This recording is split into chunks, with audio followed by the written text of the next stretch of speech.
Armageddon countdown, இஸ்ரேலும் இறுதி நாட்களும் என்ற நமது மாபெரும் தீர்க்க தரிசன பயணத்தில் இன்று நாம் காணப்போகும் சம்பவம் உலகத்தின் அத்தனை விஞ்ஞானிகளையும் கோடீஸ்வரர்களையும் தூங்க விடாமல் துரத்தி கொண்டிருக்கும் ஒரு பகீர் ரகசியம். இன்றைய நியூஸ் சேனல்களை திருப்புங்கள். உலகத்தின் மாபெரும் கோடீஸ்வரர்களான ஃபேஸ்புக் நிறுவனர் மார்க் ஜூகர்பர்க், அமேசான் நிறுவனர் ஜெஃப் பெசோஸ் போன்றவர்கள் பல ஆயிரம் கோடி ரூபாய்களை செலவழித்து பூமிக்கு அடியில் பல நூறு அடி ஆழத்தில் அணுகுண்டு விழுந்தாலும் அழியாத டும்ஸ்டே பங்கர்களை மிக ரகசியமாக கட்டி கொண்டிருக்கிறார்கள். இவர்களுக்கு அப்படி என்ன பயம் வந்துவிட்டது? இவர்களிடம் இல்லாத பணமா, பதவியா? எதிலிருந்து தப்பிக்க பூமிக்கு அடியில் எலிகளைப் போல ஒளிந்து கொள்ள துடிக்கிறார்கள். உலகத்தின் அரசாங்கங்களும் விண்வெளி ஆராய்ச்சி மையங்களான நாசாவும் சாதாரண மக்களிடமிருந்து ஒரு மாபெரும் விண்வெளி ரகசியத்தை மறைத்து கொண்டிருக்கின்றன. வானத்திலிருந்து ஒரு மாபெரும் அழிவு பூமியை நோக்கி வந்து கொண்டிருக்கிறது.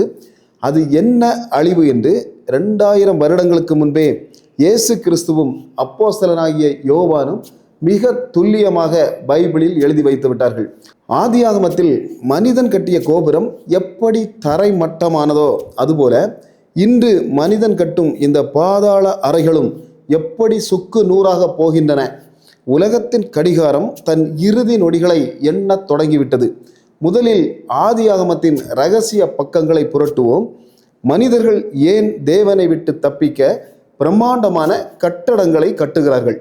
இதன் ஆணிவேர் ஆதியாகமம் 11வது அதிகாரத்தில் தொடங்குகிறது. நோவாவின் காலத்தில் ஜல பிரளயத்திற்கு பிறகு மனிதர்கள் ஒன்று சேர்ந்தார்கள். காமின் வழியில் வந்த கொடூரமான சக்கரவர்த்தி நிம்ரோத் என்பவன் மக்களை பார்த்து என்ன சொன்னான் தெரியுமா? தேவன் மீண்டும் ஒரு வெள்ளத்தை அனுப்பி நம்மை அழித்தால் நாம் தப்பிக்க வேண்டும். வாருங்கள், வானத்தை எட்டும் ஒரு மாபெரும் கோபுரத்தை கட்டுவோம் என்றான். தேவனுக்கு பயப்படுவதற்கு பதிலாக தேவனுடைய நியாய தீர்ப்பில் இருந்து தப்பிக்க மனிதன் கட்டிய முதல் மாபெரும் கட்டமைப்பு தான் அந்த பாபிலோன் கோபுரம். தேவன் வானத்திலிருந்து இறங்கி வந்து அவர்கள் பாஷையை தாறுமாறாக்கி அந்த மாபெரும் கர்வத்தை சுக்கு நூகராக்கினார் என்று ஆதியாகமம் 11 சொல்லுகிறது. அன்று நோவாவின் காலத்தில் மனிதர்கள் மேலிருந்து வரும் வெள்ளத்திற்கு பயந்து வானத்தை நோக்கி கோபுரம் கட்டினார்கள். ஆனால் இன்று அதே மனித இனம், அதே கோடீஸ்வரர்கள் மேலிருந்து வரப்போகும் அந்த மாபெரும் அக்கினிக்கு பயந்து பூமிக்கு கீழே பங்கர்களை கட்டி கொண்டிருக்கிறார்கள். வரலாறு அப்படியே திரும்புகிறது. ஆனால் தேவன் இவர்களை குறித்து என்ன சொல்லியிருக்கிறார் தெரியுமா? பைபிளில் வெளிப்படுத்தின விசேஷம் 6வது அதிகாரம் 15 மற்றும் 16வது வசனத்தை படித்து பாருங்கள். உங்கள் நெஞ்சம் பதறும். யோவான் எழுதுகிறார், பூமியின் ராஜாக்களும் பெரியோர்களும் ஐஸ்வர்யவான்களும் சேனாதிபதிகளும் பலவான்களும் சகல அடிமைகளும் சகல சுயாதீனரும் பர்வதங்களிலும் குகைகளிலும் கண்மலை மேலும் ஒளிந்து கொண்டு பர்வதங்களையும் கண்மலைகளையும் நோக்கி, நீங்கள் எங்கள் மேல் விழுந்து சிங்காசனத்தில் மேல் வீற்றிருக்கிறவருடைய முகத்திற்கும் ஆட்டுக்குட்டியானவருடைய கோபத்திற்கும் எங்களை மறைத்து கொள்ளுங்கள். கொஞ்சம் சிந்தித்து பாருங்கள். 2000 வருடங்களுக்கு முன்பு வாழ்ந்த யோவான் எவ்வளவு ஆணித்தரமாக எழுதுகிறார். உலகத்தின் சாதாரண மக்கள் குகையில் ஒளிந்து கொள்வார்கள் என்று அவர் சொல்லவில்லை. ராஜாக்களும் ஐஸ்வர்யவான்களும் ஒளிந்து கொள்வார்கள் என்று சொல்லுகிறார். இன்று மார்க் ஜூக்கர்பர்க் ஹவாய் தீவில் $270 மில்லியன் செலவில் பல நூறு அடிக்கு கீழே ஒரு மாபெரும் குகை நகரத்தையே இரகசியமாக கட்டியிருக்கிறார். அதனுள் பல வருடங்களுக்கு தேவையான உணவு, தண்ணீர், ஆயுதங்கள் பதுக்கி வைக்கப்பட்டுள்ளன. அமெரிக்காவின் பல கோடீஸ்வரர்கள் நியூசிலாந்து நாட்டிலும் பாலைவனங்களிலும் இதுபோன்ற பங்கர்களை கட்டி வருகிறார்கள். இவர்கள் எதை கண்டு இவ்வளவு பயப்படுகிறார்கள்? யோவான் 17வது வசனத்தில் ஆணித்தரமாக சொல்லுகிறார், அவருடைய கோபாக்கினையின் மகாநாள் வந்துவிட்டது, யார் நிலை நிற்கக்கூடும்? 3ஆம் உலகப் போரின் அணு ஆயுதங்களை விட வானத்திலிருந்து வரப்போகும் ஒரு மாபெரும் அழிவு அவர்களை தூங்க விடாமல் துரத்துகிறது. அந்த அழிவு எங்கிருந்து வரப்போகிறது? இயேசு கிறிஸ்து லூக்கா 21வது அதிகாரம் 25-26 உலகத்தின் முடிவுக்கான மாபெரும் அடையாளங்களை சொல்லுகிறார். சூரியனிலும் சந்திரனிலும் நட்சத்திரங்களிலும் அடையாளங்கள் தோன்றும். பூமியின் மேலுள்ள ஜனங்களுக்கு தத்தளிப்பும் இடுக்கமும் உண்டாகும். சமுத்திரத்தின் அலைகளும் முழக்கமாயிருக்கும். வானத்தின் சத்துவங்கள் அசைக்கப்படும். அதனால் பூமியில் மேல் வரும் ஆபத்துக்களை எதிர்பாராதிருக்கிறதினால் மனுஷருடைய இருதயம் பயத்தினால் சோர்ந்து போகும். வானத்தின் சத்துவங்கள் அசைக்கப்படும் என்று இயேசு எதை சொல்லுகிறார்? நமது பூமி, சந்திரன், நட்சத்திரங்கள் எல்லாம் விண்வெளியில் ஒரு குறிப்பிட்ட ஈர்ப்பு விசையில் மிதந்து கொண்டிருக்கின்றன. தேவன் அந்த ஈர்ப்பு விசையை சற்று அசைத்தால் என்ன நடக்கும்? இன்று விண்வெளி ஆராய்ச்சி மையமான நாசா ஒரு அதிர்ச்சியான செய்தியை அதிகாரப்பூர்வமாக வெளியிடுகிறது. அபோபிஸ் என்ற ஒரு பிரம்மாண்ட எரிக்கல் சுமார் 1100 அடி அகலம் கொண்ட 3 கோடி டன் எடையுள்ள ஒரு மாபெரும் கல் பூமியை நோக்கி மணிக்கு 1,00,000 கிலோமீட்டர் வேகத்தில் சீறி பாய்ந்து வந்து கொண்டிருக்கிறது. விஞ்ஞானிகள் கணக்கிட்டு சொல்லுகிறார்கள், ஏப்ரல் 13, 2029 ஆண்டு வெள்ளிக்கிழமை இந்த எரிக்கல் பூமியை உரசிக்கொண்டு மனிதர்கள் அனுப்பிய செயற்கைக்கோள்களை விட மிக மிக அருகில் பாய்ந்து செல்லுமாம். இதன் ஈர்ப்பு விசை பூமியை அசைத்து பார்க்கும் என்று பதறுகிறார்கள். அது அறிவியல் உலகத்தின் கணிப்பு. ஒருவேளை அது பூமியின் மீது மோதினால் என்னவாகும்? ஒரே ஒரு அணுகுண்டு வெடித்தால் வரும் அழிவை விட பல லட்சம் மடங்கு அழிவு ஒரே நொடியில் பூமியில் உண்டாகும். சுனாமிகள் பல 100 அடி உயரத்துக்கு எழும்பி நாடுகளை முழுங்கும். அதனால்தான் சமுத்திரமும் அலைகளும் முழக்கமாயிருக்கும் என்று இயேசு 2000 வருடங்களுக்கு முன்பு துல்லியமாக எச்சரித்தார். ஆனால் பைபிள் இந்த எரிக்கல்லை பற்றி என்ன சொல்லுகிறது தெரியுமா? உங்கள் பைபிளில் வெளிப்படுத்துகிற விசேஷம் 8வது அதிகாரம் மற்றும் 10வது மற்றும் 11வது வசனங்களை வாசித்து பாருங்கள். 3ஆம் தூதன் எக்காலம் ஊதினான். அப்பொழுது தீவெட்டியைப் போல எரிகிற ஒரு பெரிய நட்சத்திரம் வானத்திலிருந்து விழுந்தது. அது நதிகளில் 1/3 பங்கின் மேலும் நீரூற்றுகளின் மேலும் விழுந்தது.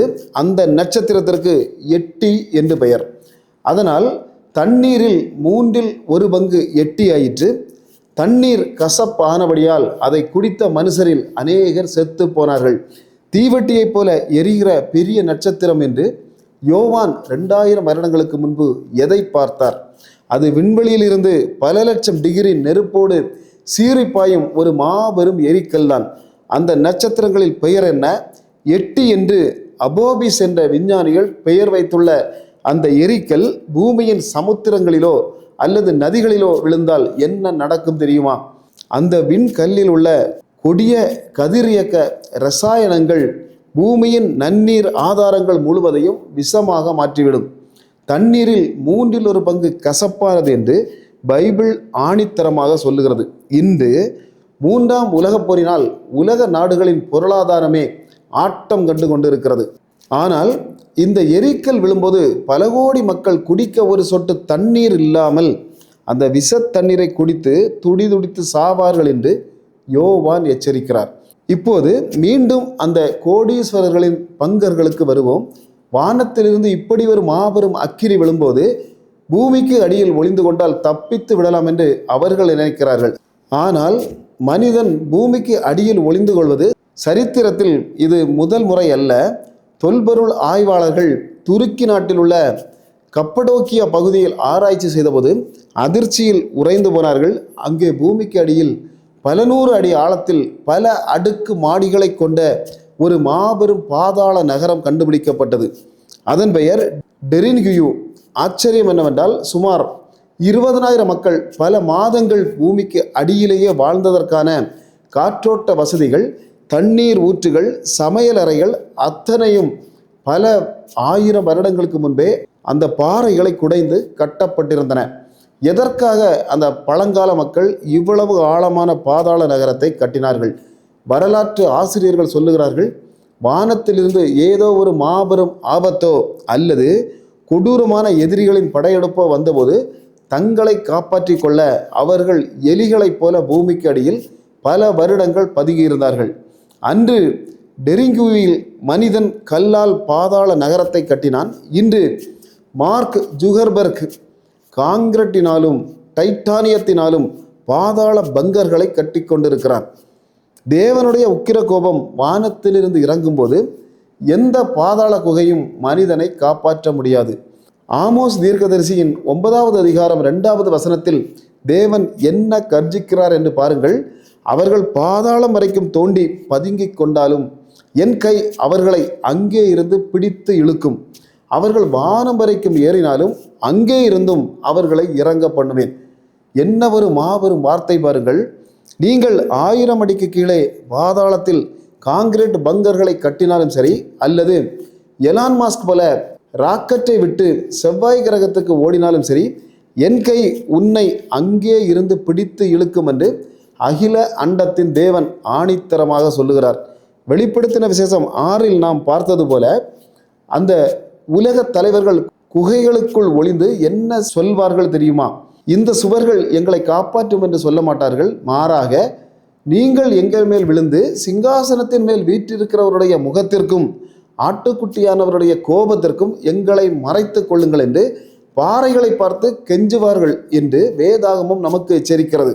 தேவனுடைய கண்களை பார்ப்பதை விட இந்த பாறை மேல் விழுந்து நான் நசுங்கி சாவதே மேல் என்று கதறுகிறார்கள். எவ்வளவு பெரிய கொடூரமான நியாய தீர்ப்பு இறுதி நாளில் வரப்போகிறது என்று கவனியுங்கள். இன்று உலக நாடுகள் அணு ஆயுதங்களை தயாரித்து கொண்டிருக்கின்றன. நாசா விண்வெளியை கண்காணித்து கொண்டிருக்கிறது. கோடீஸ்வரர்கள் பூமிக்கு அடியில் ஒளிந்து கொள்ள தயாராகிவிட்டார்கள். ஆனால் சாதாரண மக்களாகிய நீங்கள் எங்கே போய் ஒளிந்து கொள்ளப் போகிறீர்கள்? உங்களிடம் பல கோடி ரூபாய்களை கொடுத்து பங்கர்களை கட்ட பணம் இருக்கிறதா? தேவன் தம் மீது விசுவாசம் வைக்கும் ஏழை மக்களுக்காக எந்த அணு ஆயுதமும் எந்த விண்கல்லும் தொட முடியாத ஒரு மாபெரும் பாதுகாப்பு அரணை இலவசமாக திறந்து வைத்திருக்கிறார். சங்கீதம் 91 சொல்லப்பட்ட அந்த பாதுகாப்பு அரண் தெரியுமா? உன்னதமானவரின் மறைவில் இருக்கிறவன் சர்வ வல்லவருடைய நிழலில் தங்குவான். இயேசு கிறிஸ்து என்னும் மாபெரும் கண்மலைதான் நமது ஒரே பாதுகாப்பு. அந்த பாறைக்குள் நீங்கள் புகுந்து அடைக்கலம் புகுந்து விட்டால் வானத்தில் இருந்த நட்சத்திரம் அல்ல, உலகமே அழிந்து விழுந்தாலும் உங்களை ஒரு சேதகமும் அணுகாது. உலகத்தின் கோடீஸ்வரர்கள் தங்கள் பணத்தை நம்பி அழியப் போகிறார்கள். நாம் இயேசுவின் இரத்தத்தை நம்பி அந்த மாபெரும் எக்கால சத்தம் முழங்கும் போது மேகங்களில் பறந்து செல்ல போகிறோம். இந்த மெகா எபிசோடு உங்கள் இதயத்தில் ஒரு மாபெரும் எச்சரிக்கை மணியை அடித்திருக்கும் என்று நான் உறுதியாக நம்புகிறேன். இந்த வீடியோவை அற்பமாக எண்ணாமல் உங்கள் குடும்பத்தாருக்கும் சபையாருக்கும் நண்பர்களுக்கும் உங்கள் வாட்ஸ்அப்பில் ஷேர் செய்யுங்கள். இதை பற்றிய உங்கள் சிந்தனைகளையும் ஜெப குறிப்புகளையும் கமெண்டில் ஆழமாக பதிவு செய்யுங்கள். இதேபோல பைபிள் ஆழமான ரகசியங்களை தொடர்ந்து காண நமது ஜீசஸ் காலிங் டிவி மற்றும் இவாஞ்சலிஸ்ட் ஜெயக்குமார் சேனல்களை சப்ஸ்கிரைப் செய்யுங்கள். எங்களோடு இணைந்திருங்கள். கர்த்தராகிய இயேசுவின் கிருபை உங்களோடு இருப்பதாக. மாரநாதா, இயேசு சீக்கிரம் வருகிறார். ஆமேன், ஆமேன்.